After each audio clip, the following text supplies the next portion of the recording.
Hello, I'm Dr. Nidhi Gupta, pediatric endocrinologist and digital wellness coach in Nashville, Tennessee. This is Inspinar.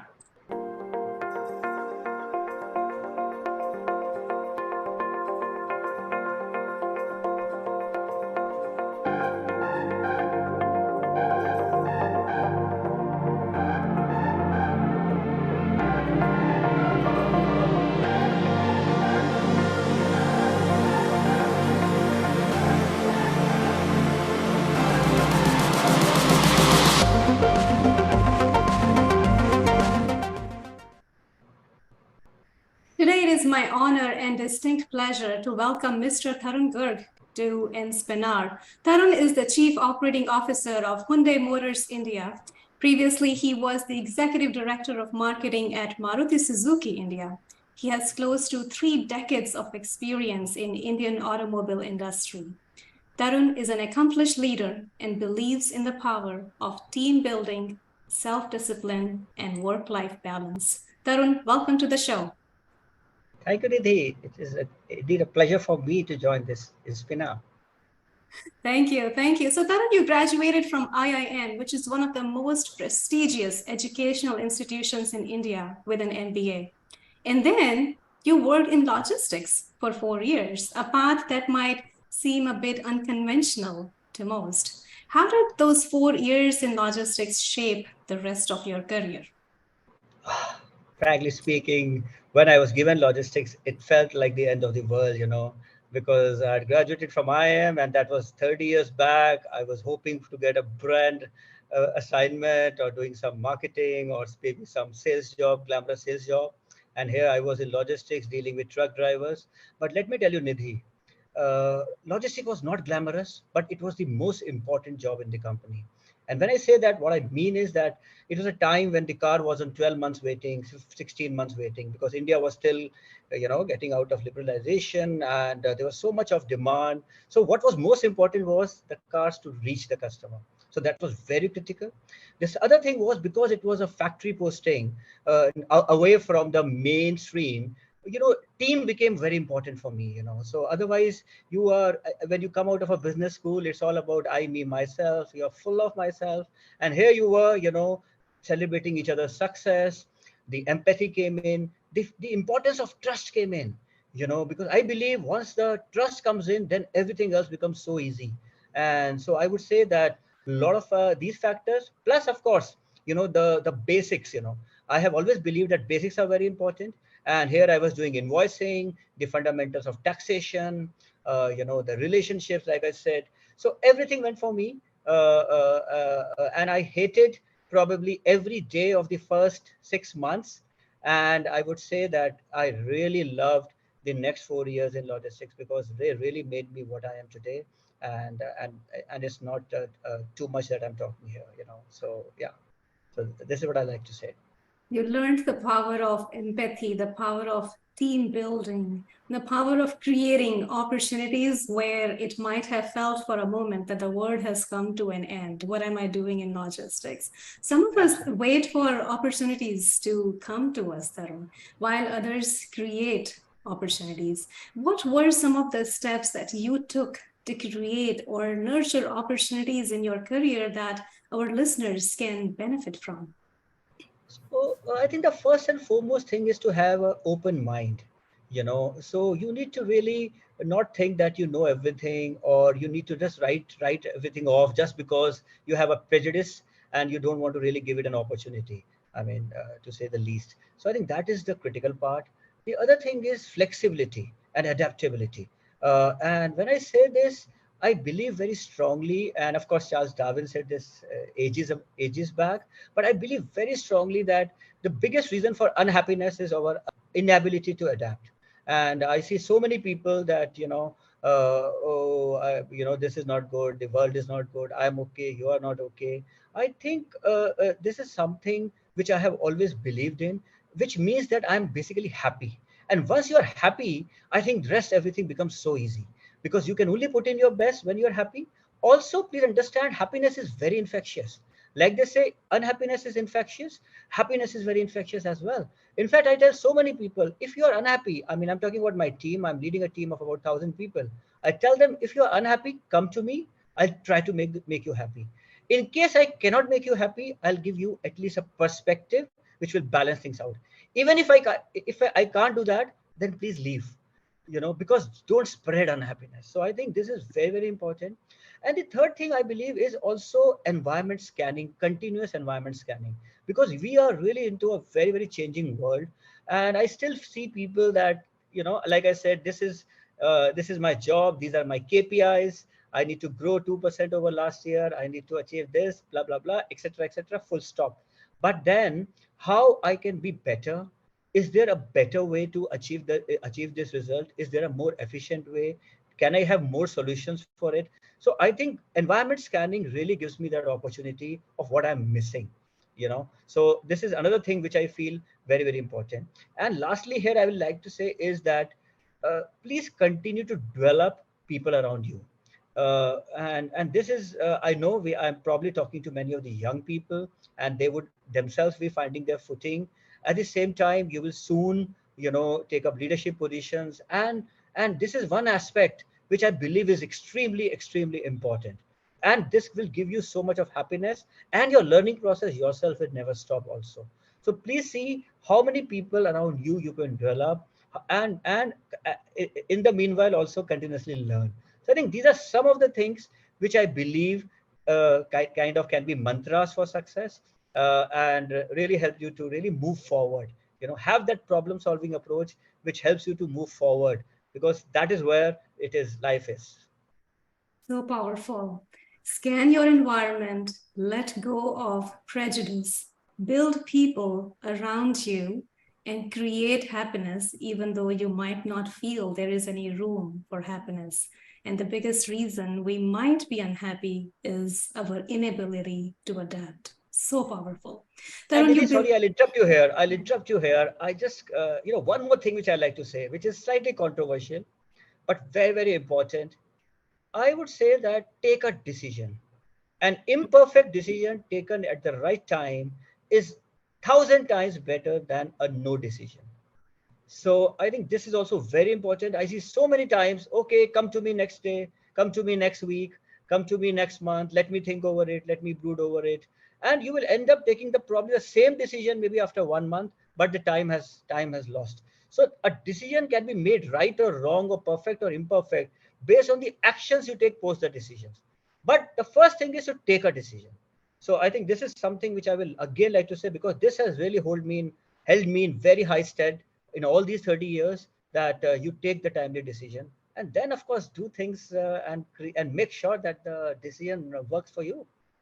making a decision is so important. And the moment you said that, Tarun, it hit home because right now in my own career as an entrepreneur, as a business owner, on a daily basis, there are so many decisions that I need to make.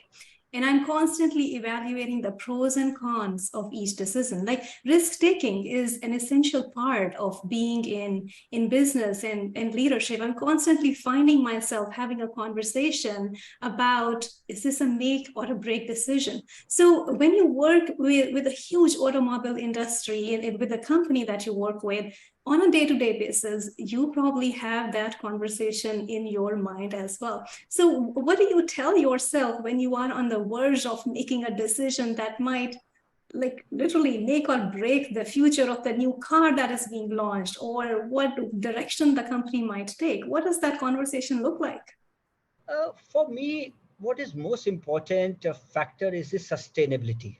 And when I say sustainability, it is not that usual ESG. It is much beyond that. When I say sustainability, what I mean is sustainability of ideas, sustainability of actions, sustainability of profits, because you have to see the scalability, sustainability.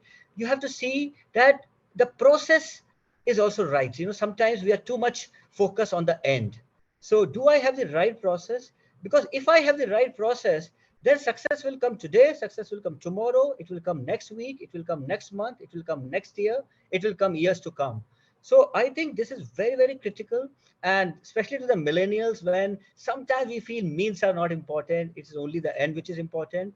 Yes, I know I sound conventional, I sound old schoolish, but believe you me, once you have the process, once you really give the focus to the means, I think it becomes very important.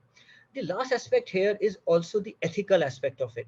I think when you're really looking at the decision you said, and especially when you're in the automobile industry, you will still see that what am I doing to the Mother Earth? How am I giving back to the society? Of course, like Mahatma Gandhi said, that it's all about the customer. So how is the customer going to feel? Yes, we all know that we all work for profits, but then sustainable profits will only come when you get the basics right. And the basic right means that you're really taking care of the customer, you're taking care of the environment, you're taking care of the community, and then everything falls into place. So not so easy. I wish I could have a one word answer, but then all of us will be millionaires and billionaires. I think it really requires a lot of hard work, and there is definitely no substitute for that, when it comes to this. Yeah. There is no substitute for hard work, and decisions need to be made. Sometimes those decisions might not end up being the right decisions, but at least a decision was made, and we can learn from the mistakes, learn from whatever the outcome of that decision was. Do you feel sometimes that it's quite easy for young professionals, young entrepreneurs who are just starting out with a mission to get bogged down by profits and numbers? In your experience as a leader, what are the true metrics of success when one begins a career? Profit doesn't come right away, financial gains don't come right away. How do we keep ourselves motivated to keep going and stay focused on our mission before the financial gains start coming in? Look, I'll tell you something which has really worked for me, and it will sound very mundane probably, but still I'll go ahead with it. I think any individual who is joining a company, his job is to make the professional life of his boss comfortable. If everybody does that, I'm telling you, you had it, you nailed it. That is number one. Number two, and this I think is a trait which has really evolved over the years, that today team is becoming much more important than the individual, and you have to learn to really be happy in the team success, in the company success. When I say this, what I mean to say, when I see in the newspaper that Hyundai made so much of profit, or Hyundai had a market share, or Hyundai was number one in customer satisfaction, it should give me so much success that this is coming to Tarun. I think that is extremely, extremely important, because sometimes we get, oh, what is in it for me? So how do you really make sure that you are embedded to the company? How do you make sure that you really are really take pride in the company's success? And believe you me, once you start doing that, you will find that you're not only looking for that salary increases, you're not only looking for those material gains only, because you will be so much happy. Every day you'll get some success, especially if you're working in a bigger company. So this is another thing which I feel is very, very important, that be a team player. And lastly, take some initiatives. Don't restrict yourself to A to B. Yeah, okay, these are my KPIs would normally be 5 or 6 or 7, but I can tell you, as a boss of 1,000 people, that we are looking for people who have their hands up every time. Yes, I am going to take that initiative, and we give so much of weightage to this factor of initiative, even if it means that you achieve 95%, but then that difficulty factor or that initiative factor will really multiply it and make it 1.10. Somebody, I call it satisfactory underperformance. You take a lower target and you achieve 102%. I would rather take a target of 120 and achieve 116. I would definitely any day pick that person. And last but not the least, like I said, 8 on 10 on intelligence, 7 on 10 on empathy, versus 8 on 10 on empathy and 7 on 10 on intelligence. I would rather pick the second player, 8 on empathy and 7 on intelligence. We undermine it. Empathy is something which will take you places. Empathy is something which can actually help you to understand your customer. Empathy is something which will help you to build trust, whether it is your customer, whether it is your colleague, whether it is your boss, whether it is the other person sitting in finance, HR, admin. Some of us say that, oh my, they don't understand. Just be in their shoes. I'm telling you, life will be so easy, because, and that is why I feel job rotation is so important. because you get others' perspective. Sometimes I'm in my area, cocoon. Oh, I have handled sales. How will I do marketing? Oh, I'm a brand manager. In my 30 years, I have never stayed in one position for more than 3 years. Every time, from logistics to sales planning to regional managers to head of sales planning, to a zonal head, Nexa head, All India head, marketing head, supply chain. Everything I've seen. And today, that is why I'm where I am. And because, I never felt the need to change a company because the rotation was happening, which means I had a different perspective. I had that adaptability. I had that empathy. I could be in the other person's shoes and understand what he's really talking about. I think these are some of the things which you have to be really, really open about. And then you can say rest will come very, very easily.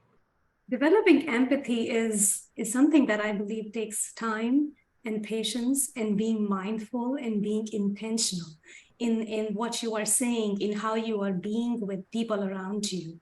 And that doesn't come very naturally. Do you feel that there is a change in the work culture of millennials versus maybe the previous generations? Did empathy come more naturally to the previous generations, or it's not a matter of generations, it's more an individual perspective? What has been the difference in work culture of millennials, and how do you work with them? How do you make them a part of the team? Okay, I'll take the easier part first, non-controversial. Yes, millennials are very fast learners, and the thing is that you need to really convince themselves because they will not be yes man. Like we would always say, boss is right, but these people would really need that convincing, which is very good because that means they will be in it. Before they start to work on a project, they will be in it from the mind and from the heart, which, like I said, things may really make things very easy. At the same time, what I feel is, and it is not their fault. Please understand, 30 years back, it was all about team sports. We'll all go, down, play cricket, play hockey, whatever. Maybe play kho or whatever. But today, I see my kids. They don't know what is a team because they play chess or they are playing online game. And believe you me, they are very good kids. But then this is how they have been brought up. So when you are not working in a team, you tend to become, start thinking about yourself much more than anybody else. So it is not their fault. I think the journey of the transition which happens from a B school or from a college to a corporate, I think this is the big change. When you start looking at it, oh my God, this is how I have to work, where it's not about me, but it is about my team, which means I don't have to win every battle, which means I don't have to see every conversation as a transaction and see what is in it for me, which means that it is not always a give and take. I think there are so many credits which you keep on accumulating and which you can encash at any point of time. So don't worry about that. And look at it from really building those positive, I don't know whether you understand. Now, of course, metaverse, and you understand what kind of thing, chips or blah, blah, blah. But my point is, everything happens in this genome only. Like I said, but your credit score keeps on going up as and people see you as a guy who understands them, who listens to them, not hears them, but who listens to them, and then trust, and then, like I said, success. So it's not so difficult, but this is one thing which I believe probably I like to see more and more in the millennials. More ability to build trust, more empathy, more team building, and more ability to not see each conversation and transaction as in what is in it for me. The ability to identify with the mission of the company, the ability to be a part of the mission, and the ability to focus on whatever it is that they're doing to further the mission of the company.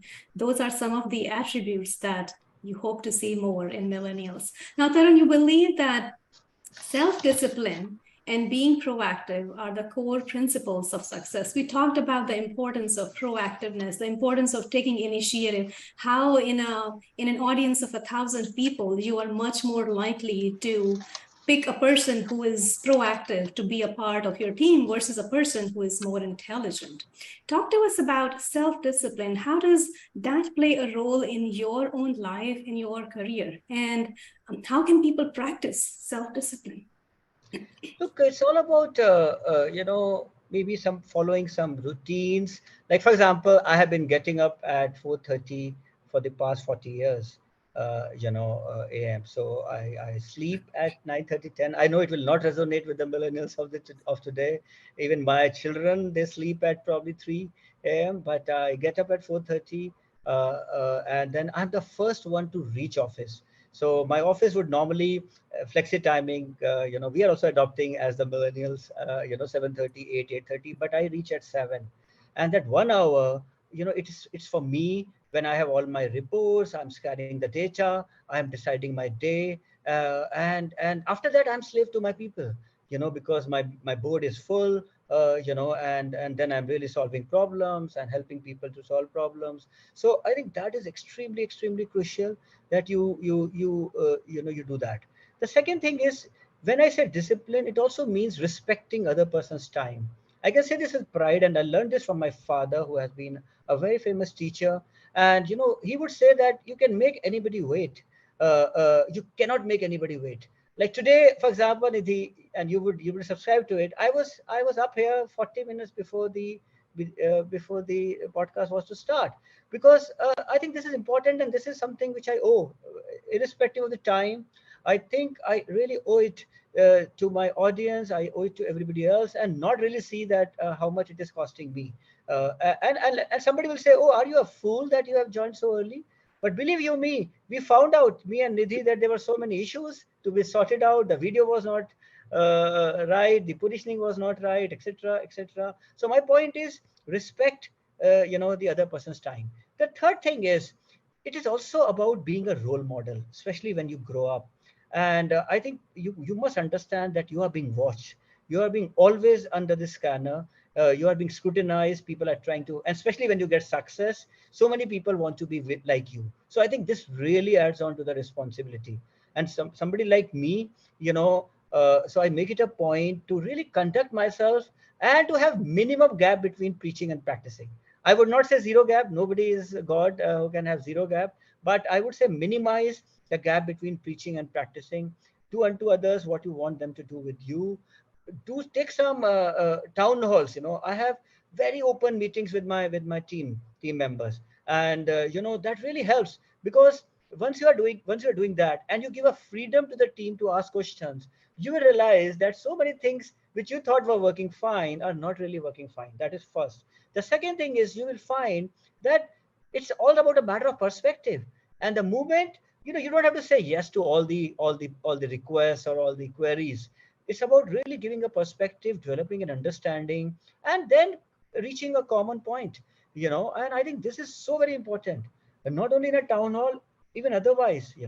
And I read a book once, one of my favorite book, Difficult Conversations.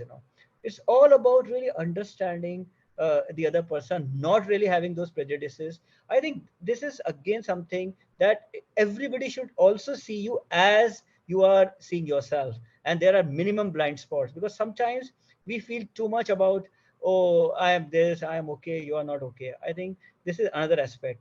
And lastly, which is again very controversial, but I will still stick my neck out and say, don't have this theory of succession. You know what is theory of succession? Yeah. That you tend to go to your n minus 2. I mean, you will always feel that your immediate subordinate is your competitor. And and uh, and uh, and you will start competing with him, and you will have that insecurity that he may take your position. Believe you me, the day he is ready to take your position only means one thing, that you are ready to go further up. So I think this is something which is extremely important, that while you always should give ear to people around you, and they should have an open office, open culture, you should be accessible. At the same time, do not compete with your subordinates. This is, don't be an insecure boss. And this is something which is extremely, extremely important when you grow up. you know and I'm sure some of you millennials who are listening to this can subscribe to this. Whenever your boss's boss calls you, what is the impression with your boss? And I'll tell you a trick. You cannot say no to your boss's boss, but what you can definitely do is share that conversation with your immediate boss. Make sure that the information flow is very strong, and you will never be in trouble. There is so much to unpack here, Tarun. Self-discipline is not just about self-discipline. It is about respecting the other person's time. I was honestly, I felt my feelings were, I felt respected when you texted me that you have already joined the Zoom meeting 40 minutes ahead of the podcast. I felt, this person, he's a big deal. He's the CEO of a big automobile industry in India, and he has joined the Zoom meeting 40 minutes. He's passionate about what he does.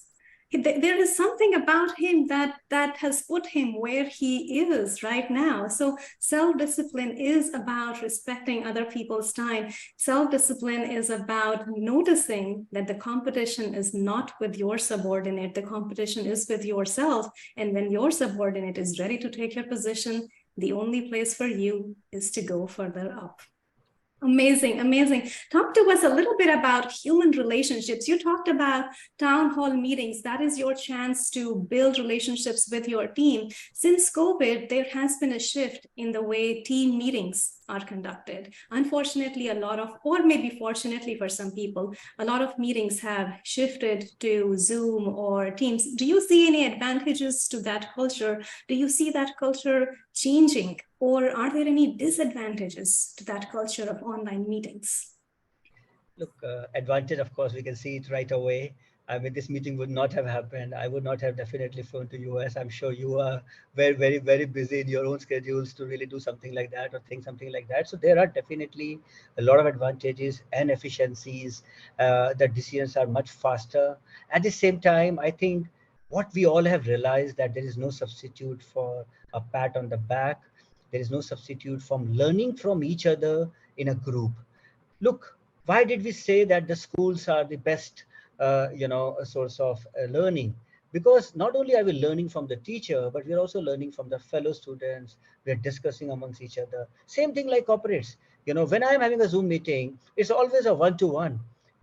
Any discussion, all discussions are one-to-one, which means that somebody will have to really interrupt, and then it really won't you will not get that other person's perspective, because normally it would be one man speaking, or like I said. So my point is that while importance cannot be undermined, at the same time the importance is definitely limited, and we should not believe that this is where the world is going to be post COVID. I think some of the, if I may say, some of those e-learning portals have already realized that the way valuations have crashed, the way, sorry to say, but layoffs are happening, because we always talked about sticky behavior and non-sticky behavior when we were, when we were in COVID. But we forgot the lesson. We thought that this behavior is sticky, and now human relationships will no more matter. I would say that they very much matter. Even at my level, every 2 months I have to, go to Korea, and even my boss wants to have a physical meeting where we can all discuss in the evening, maybe share a drink together, because that camaraderie, that bonhomie, there is no substitute for that. So, and we human beings, I think this is something that differentiates us from the rest of the living beings. Our ability to really, really communicate, understand, learn from each other, and that is why we can pass on all those learnings to the next generation, and we continuously evolve and we continuously grow. So I think this is something which over the years we have learned. There's no reason for a COVID to really change all of this. COVID cannot replace the need for human relationships. COVID cannot replace the need for human connection. You have children who are following in your footsteps. They are highly accomplished. How do you make time for your family and to do things outside of work? I think this is something so close to my heart, and I'll be a father here. And let me be very honest. And of course, I have been very busy through my career, but I have always had that work-life balance. I told you about the first one to reach office. I'm also the first one to leave office. That is the first thing, because I don't believe in unnecessary late sittings just because my boss is sitting. Now that I'm the boss, of course, it makes life easier for all my people. More importantly, and I'll share something with you, Nidhi here. When my children were in class 7, I realized that, I realized there was some gap coming. They were always with their mom, but they would hesitate to talk to me. And I talked to my wife and I said, "What's happening?" She said, "I mean, because they don't have anything to talk to you." I said something has to be done about it. I taught them how to play cards. And Nidhi, believe you me, from class 7 to class 9, whenever I was in Delhi, I would play cards with them. Half an hour, me and my wife will be partners, and both my children, they're twins, so they will be partners, and we'll fight with each other. Why I said class 9 we stopped, because of course then they started preparing for their IITs and all, they had no time. But my point is, I was able to win back my children in those 2 years, because then they started talking to me. And even today, about, okay, let me admit, even about they went from IIM Ahmedabad into their jobs. Then again, I thought that again the same thing was happening. You know what I did? Then I realized that they were playing Wordle. You won't believe it. I mean, of course, I'm very good at words and all, but I find it very, very stupid. But I started playing Wordle, and 12 midnight, of course, because I get up at 4, I sleep at 9:30. But then the moment I get up at 4:30, the first thing I'm doing is to solve my Wordle and putting it on the family group, and then we're discussing it. So my point is, you have to stay relevant. You have to stay relevant to them. Today, not only they are discussing with me, when I am having a some kind of a app for my customers, or I'm designing it, I look at them, I discuss with them, and I really learn a lot. And I try to see that if anything can be really incorporated, because ultimately our customers are also millennials, and we sometimes tend to judge them with our own yardstick, which may be broken, which may be very, very old, which may be very, very conventional, which may not be relevant. Again, the open mind comes in, and so very, very important. And I can say with a lot of pride that, and in fact, I fight with my wife that who is more relevant to the children. Because I hear, okay, there will be parents here, Nidhi, and let me again tell you something. I hear parents telling, the child does not listen to us. He listens to his friends. So then, when he wanted to talk to you, you had no time. So I mean, I know it looks very cliche, but please have time and for your children, and especially when they're growing up, especially when they are in class 6, 7, 8, 9, because you can actually play a very important role in shaping them as human beings. I'm not saying shaping their career, of course that will definitely come, but shaping them as human beings, how to really respect women, respect society, respect themselves, uh, be a good citizen. I think all those things probably much more relevant here, but I think it's the responsibility is ours, and you cannot just shy away saying that no, no, no, आजकल के बच्चे ऐसे ही हैं, these are today's kids. I don't think so. I think you had that opportunity. I read another book called Nudge, and I really like that book. You have to nudge people. Nudge does not mean push. Nudge does not mean pull. Nudge means nudge. Just have to give a slight nudge, and you have to take them to the right place. It's so important. Yes, he may decide he's a grown up, he has outgrown your shoes, perfectly fine, but you still have to try to nudge. And if nudge is working fine, very good. Otherwise, just take your head off. Then don't convert the nudge into a push. But I think don't abdicate.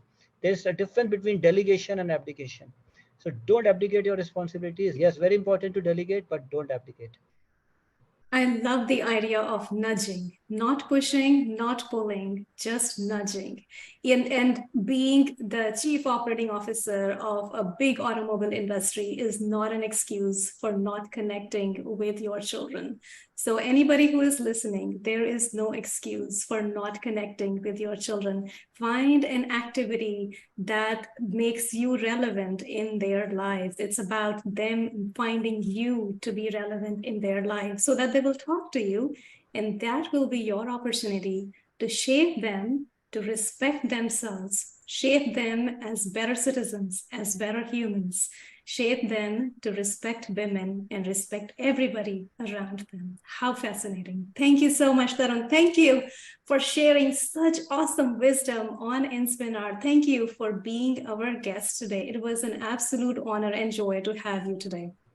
Thank you so much, Nidhi. It was so much fun, and all the very best to you and Spinar. I'm sure you're going to make a big difference to the lives of so many of us. Thank you very much, and all the very best to you. Thank you. Thank you. Let's reconnect with what truly matters. Let's reconnect with the real word. Let's reconnect with health, joy, and efficiency. Let's reclaim our time and attention. Let's ungrip devices and grip life. I will see you next time.